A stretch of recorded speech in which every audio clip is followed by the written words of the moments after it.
Are you a risk taker? You like living on the edge? Do you use free Wi-Fi, a public Wi-Fi?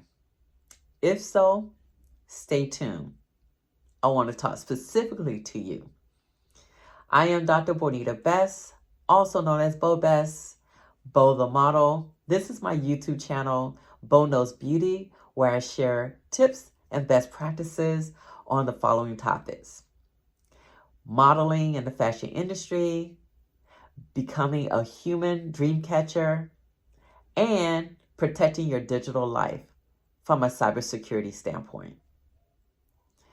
I am Dr. Bonita Best, and I want to talk to you about being that risk taker and living on the edge whenever we gain access to a public Wi-Fi.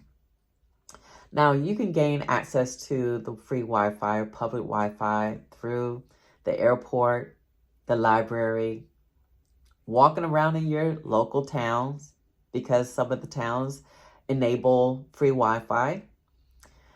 Sometimes at a cafe, restaurant, hotels, the list continues. Now, every time that we get onto a public or free Wi-Fi, sometimes they have a little blurb that's at the bottom. Sometimes we read it, sometimes we don't. We put the information, what they're asking, name, email address, telephone number, and we have to click that box and say, yes, we want to go online. Every time we do that, we're putting ourselves at risk. We're risk takers. We're living on the edge. Now, it's okay to use the public Wi-Fi or the free Wi-Fi for basic stuff, However, I will suggest that you refrain from doing personal and private transactions or confidential transactions. Let's say you go to work, you work for an employer, and they want to protect their information. They're doing all that they can, using all kind of technology to protect the users, their data, their infrastructure. But as soon as you get onto a free Wi-Fi, you potentially open them up to a risk, because you're entering in your login credentials on a public domain, public Wi-Fi.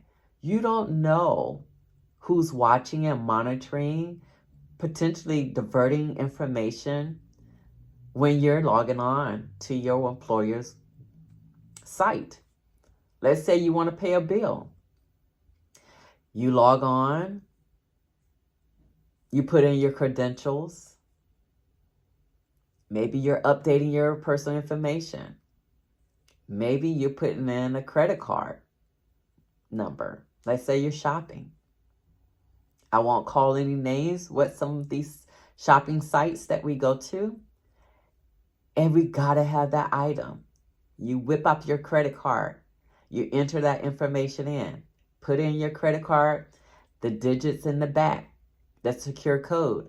You put in the expiration. You put in the zip code, address, where to ship this item. All of that information is on a public, free Wi-Fi. You have no idea who is watching and monitoring and collecting that information. Therefore, you're a risk taker. We're accepting the risk to live on the edge, to give up our information to whoever wants our information. So, how to protect yourself from that? Wait until you can get to a secure website, or have a VPN, a virtual private network. A virtual private network or VPN, or getting onto a secure website, Wi-Fi, Let's say, for example, you go home. You wait until you're in your space. Only you know that password. You're on a network that has the proper protection, safeguards, just like if you're on a VPN. So those are ways to protect your private and personal information and potentially safeguard your information, and you're protecting your digital life. So that's what I want to share with you today. I'm not saying to stay away from Wi-Fi that's free in the public, but I'm just asking you to curb the type of information that you are doing, transactions that you're performing when you are on those public and free Wi-Fis. If you have any additional questions, please put comments below. Subscribe to my channel, like this video. Please share it with your family or friends so that they too can learn how to best use free Wi-Fi